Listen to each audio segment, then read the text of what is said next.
Hello दोस्तों, आपका मेरे यूट्यूब चैनल पर बहुत बहुत स्वागत है। आज हम यूपी पुलिस का प्रैक्टिस सेट 7 लगाएंगे। चलिए पहला सवाल देखते हैं। पहला सवाल हमको दिया गया है कि रूट में यहाँ पर पूछा है हमसे बटे 196 बराबर 72 बटे 56। इसको हम मान लेते हैं कि ये हमारी संख्या क्या है, x। तो ये रूट में x हो जाएगा और 196 जब रूट से बाहर आएगा तो कितना हो जाएगा, 14। और यहाँ बगल में हमारा क्या है, 72 बटे 56। अब 14 और 56 कट जाएगा, 14 चौको 56 और 4 से 72 काट दो, कितने बार कटेगा, 18 बार। अब ये रूट है, सेट आ जाएगा, क्या हो जाएगा, स्क्वायर। तो ये क्या हो जाएगा, 18 का स्क्वायर। और 18 का स्क्वायर क्या होता है, 324। यानी हमारी ये संख्या कौन सी आ गई, 324। यानी ऑप्शन नंबर सी हमारा सही हो गया। चलिए अगला सवाल देखते हैं। अगला सवाल हमको दिया गया है कि 885 गुणित 885 गुणित 885 प्लस 115 गुणित 115 गुणित 115 बटे 885 गुणा 885 प्लस 115 गुणा 115 और माइनस 185 गुणा 115। यहाँ पर देखो हमको दिख रहा है कि एक A cube plus B cube बटे A square plus B square minus A भी बन रहा है। और ए क्यू और प्लस बी क्यू का फॉर्मूला क्या होता है, A plus B, A square plus B square minus A B. और ये नीचे है A square plus B square minus A B. तो इससे ये कट गया, हमारा शेष क्या बचा, ए प्लस बी। यानी कि 885 प्लस 115। 885 प्लस 115 जोड़ दे कितना हो जाएगा, 1000। ये ऑप्शन नंबर हमारा डी सही हो गया। चलिए अगला सवाल देखते हैं।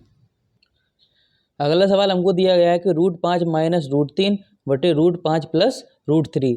साथियों इसका हम क्या करेंगे, परमीकरण कर देंगे।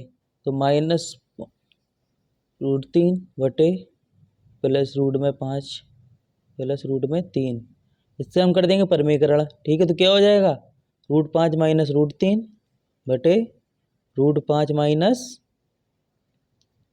√3। अब ये बन जाएगा a माइनस बी का होल स्क्वायर। ये बन जाएगा हमारा a प्लस बी गुणा a माइनस बी, यानी कि a square minus B square. तो इसका हम पहले खोल लेते हैं। तो a square plus B square minus 2ab। ठीक है, इतना समझ में आया। वटे ये हो जाएगा a स्क्वायर यानी 5 माइनस बी स्क्वायर यानी कि माइनस के 3। तो ऊपर कितना बचेगा, 8 माइनस 2√15 वटे 2। तो हम इसमें 2 कॉमन ले लेंगे बाहर, 2 तो 4 बचेगा, यहाँ पे माइनस के √15 बचेगा बटे 2। और 2 से 2 कट जाएगा, तो हमारा आंसर क्या आ गया, 4 माइनस के √15। यानी कि ऑप्शन नंबर बी हमारा सही हो गया। चलिए अगला सवाल देखते हैं। अगला सवाल हमको दिया गया है कि टीवी का सेट का मूल्य 30% घटाने पर इसकी बिक्री 20% घट गई, तो दुकानदार की आय पर क्या प्रभाव पड़ा। यहाँ पर फॉर्मूला क्या लगाएंगे, ए प्लस बी प्लस ए गुणा बी बटे 100। ठीक है, जब वो घटेगा तो हम माइनस में ले लेंगे इसको, ए को या बी को, जो भी होगा। और बढ़ेगा तो उसको हम प्लस में लेते हैं। यहाँ पर देखो घट रहा है ना 30%, तो हम इसको -30 ले लेंगे। ये बढ़ रहा है 20%, इसको प्लस में ले लेंगे। प्लस माइनस का 30 है, गुणा में 20 है बटे 100। 2 जीरो हो, 2 जीरो कट गए, तो यहाँ से कितना बचा हमारा, -10। और 3 दूनी 6, लेकिन यहाँ माइनस, माइनस प्लस का गुणा होगा, क्या हो जाएगा ये माइनस। तो अब कितना आ गया हमारा, माइनस के 16। तो हमारा आंसर क्या, अब माइनस में आया तो क्या हो जाएगा, ये 16% की कमी या घटी। समझे, जब भी माइनस में आएगा तो आप कमी बताएंगे और जब प्लस में आएगा तो बढ़ोतरी या ज़्यादा। यानी ऑप्शन नंबर हमारा डी सही हो गया। चलिए अगला सवाल देखते हैं। अगला सवाल हमको दिया गया है कि 4 खिलाड़ियों की औसत उम्र 18.5 वर्ष है।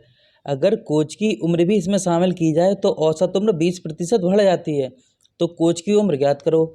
देखो 4 खिलाड़ियों की औसत उम्र क्या है, 18.5। तो हम इन्हीं टोटल उम्र निकाल लेंगे। तो 4 पंजे 20, 18 चौको 72, 2 74, कितनी आ गई, 74 वर्ष। ठीक, अब इसने कहा है कि अगर कोच की उम्र में शामिल कर लें तो औसत उम्र 20% आ जाती है। तो यानी 18.5 तो थी, अब 20% बढ़ रही है तो कितना हो जाएगा 120/100।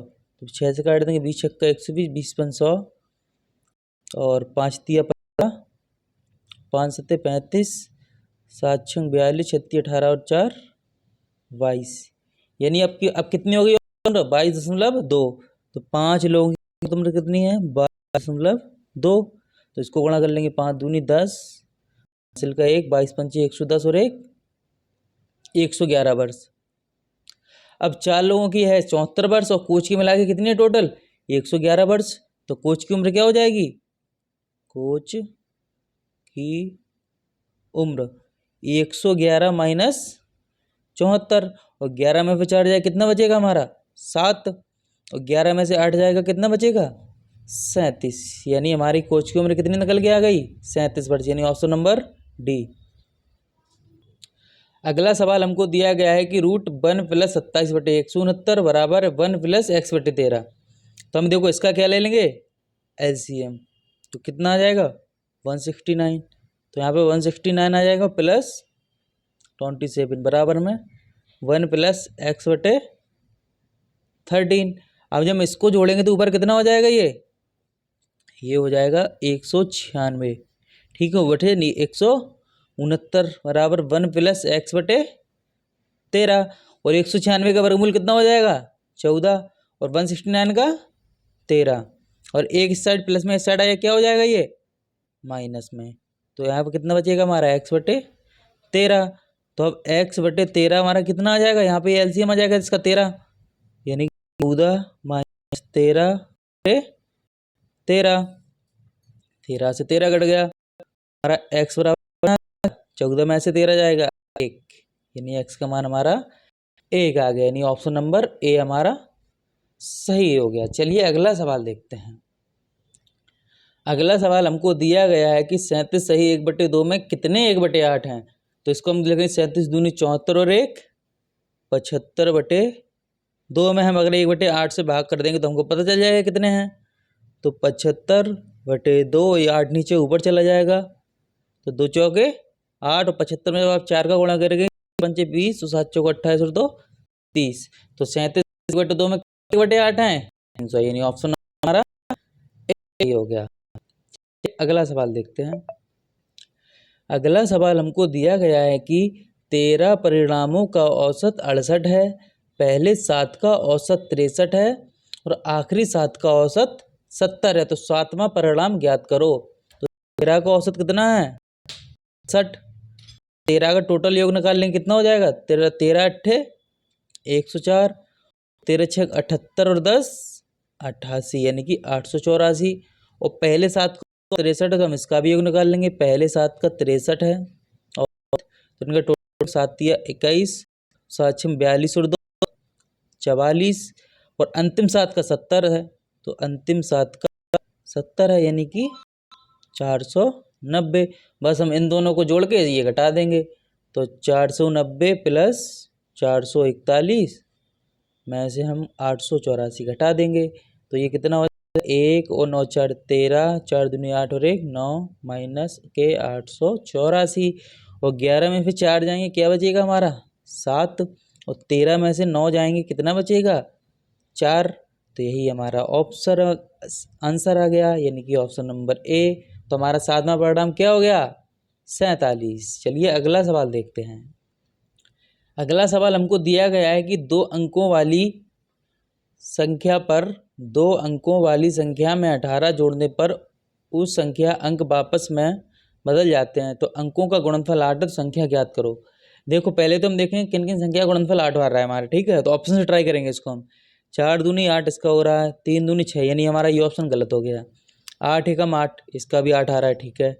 और 4 दूनी 8 ये भी, अभी हमको ये तीनों चेक करने हैं। अब अगर हम 18 में 18 जोड़ेंगे तो कितना हो जाएगा 36। तो क्या अंक पलट रहे हैं नहीं ना, तो यानी ऑप्शन नंबर हमारा बी भी गलत हो गया, ठीक है। अब हमको दिया है अगला कौन सा 42। अगर हम 42 में 18 जोड़े तो कितना हो जाएगा 60। क्या अंक बदल रहे हैं नहीं ना, तो यानी ऑप्शन नंबर ए भी हमारा गलत हो गया।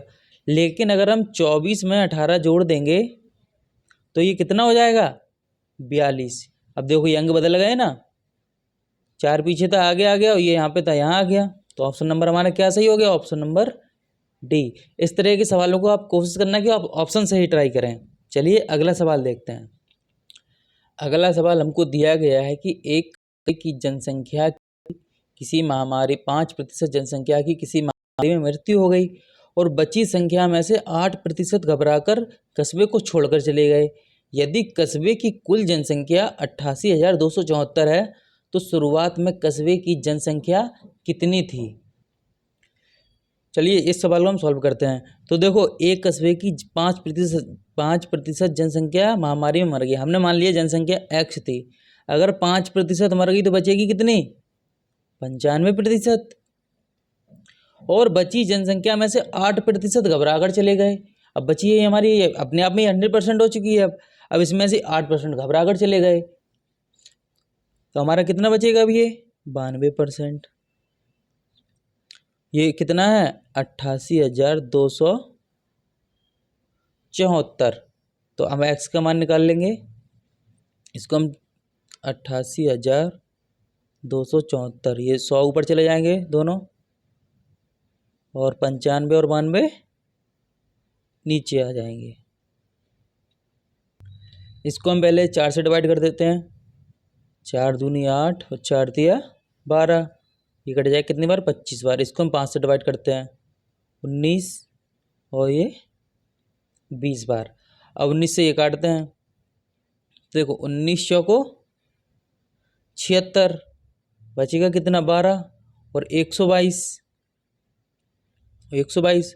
तो 19 छक्का 114, कितना बचा रहा हमारा 8। इसको हम पहले 23 से डिवाइड करके देखते हैं। ठीक है, अगर 23 से काटेंगे तो 23 दिया 69, बचेगा कितना 19, 192। 23 अट्ठे 184 और 23 दिया 69, एक 18 बचेगा। 23 अट्ठे 184, कितना बचा हमारा 38। और 19 से काट देंगे इसको हम, तो 19 दूनी 38, 0 19 दूनी 38। तो हमारा कितना बचा 202 गुणा 20 गुणा 25। तो हम पहले 20 से कर देते इसमें, तो 2 दूनी 4, 2 दूनी 4। अब इसको 25 से गुणा कर देंगे। 0 25 चौको 100 और 25 चौको 100 और एक,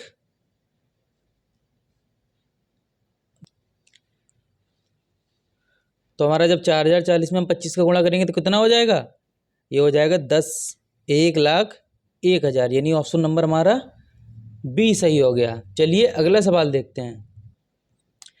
अगला सवाल हमको दिया गया है कि यदि किसी संख्या का 1/7 संख्या से घटाया जाता है तो परिणाम संख्या से 30 कम हो जाता है। यानी कि उस संख्या का जो 1/7 है वो कितना है 30, क्योंकि 1/7 ही तो कम हो रहा है और यहाँ पर 30 कम हो रहा है।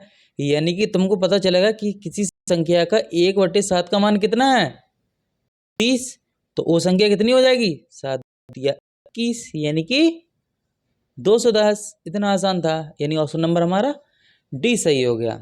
चलिए अगला सवाल देखते हैं। 5 क्रमागत सम संख्याओं का औसत 40 है, सबसे छोटी संख्या ज्ञात करो। अब 5 क्रमागत संख्याओं का औसत हमको 40 दिया है। जब भी आपको क्रमागत संख्याएं दी जाएं और औसत दिया जाए तो हम जो उसका बीच का नंबर निकाल लेते हैं। जो औसत होता है उसका बीच का नंबर होता है। यानी औसत यहाँ पे कितना है 40, तो यहाँ पर औसत बीच का क्या हो जाएगा, यहाँ पे बीच वाली संख्या 40। अब इसके 2 आगे कर देंगे हम, 2 पीछे कर देंगे, तो इसके 2 आगे कितना हो जाएगा, सम संख्या है ना, तो 42 और 44। 40 के पहले कौन सी सम संख्या आई होगी 38, 38 के पहले 36। अब इसने पूछा है कि सबसे छोटी सम संख्या कौन सी है, सबसे छोटी संख्या, तो सबसे छोटी हमारी क्या आ गई 36, यानी कि ऑप्शन नंबर बी 36। अभी के लिए बस इतना ही। आपको हम मिलेंगे अगले प्रैक्टिस सेट में। धन्यवाद।